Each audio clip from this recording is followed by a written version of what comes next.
Kades lecehkan warga yang urus dokumen, ngaku hilaf, suami korban lapor polisi.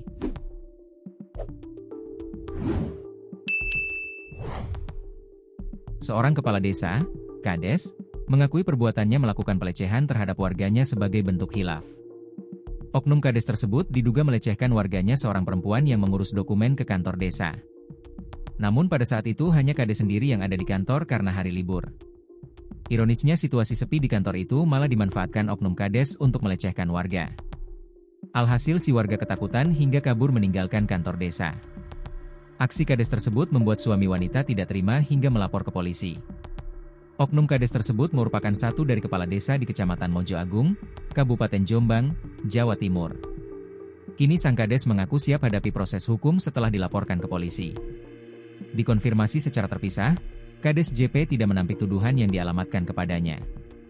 Ia mengaku hilaf dan berdalih bahwa tindakannya hanya sebatas candaan. Namun ia menyatakan siap menjalani proses hukum yang berlaku. Memang saya hilaf. Tidak ada niat macam-macam, ucapnya, dalam keterangan yang diterima tribunjatim.com pada Selasa, 5 Agustus 2025. Meskipun sudah mengaku hilaf, namun laporan tetap berlanjut dan JP mengaku akan menghadapi proses hukum yang berjalan.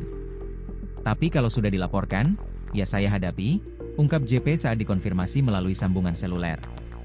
Seorang kepala desa di Kabupaten Jombang kini harus berurusan dengan hukum setelah diduga melakukan tindakan pelecehan seksual terhadap seorang warganya. Laporan tersebut dilayangkan langsung oleh korban melalui kuasa keluarganya ke Polres Jombang.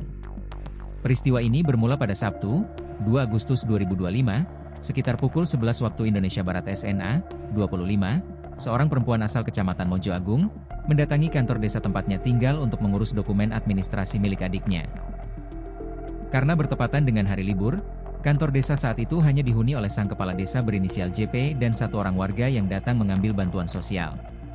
Setelah warga tersebut meninggalkan tempat, tersisa hanya SNA dan JP dalam ruangan. Awalnya, proses pembuatan surat berjalan seperti biasa. Namun suasana berubah saat Kades JP mulai menunjukkan gelagat tidak pantas. Ia memanggil SNA untuk mengecek isi surat, namun sembari itu juga memegang dan memijat pundak korban. Tak hanya sampai di situ, JP kemudian meminta SNA masuk ke ruang staf pelayanan dengan dalih memperbaiki dokumen yang disebutnya keliru. Di saat itulah dugaan tindakan tak senonoh terjadi. Sang Kades memeluk korban dari belakang, menyentuh pundaknya, dan melontarkan rayuan yang dinilai melecehkan. Merasa terancam dan tidak nyaman, SNA memilih untuk segera mengambil dokumen dan berlari keluar dari ruangan. Malam harinya, kasus tersebut sempat dimediasi oleh sejumlah perangkat desa dan tokoh masyarakat setempat. JP sempat diminta membuat surat pernyataan yang isinya menyatakan permohonan maaf dan janji untuk tidak mengulangi perbuatannya.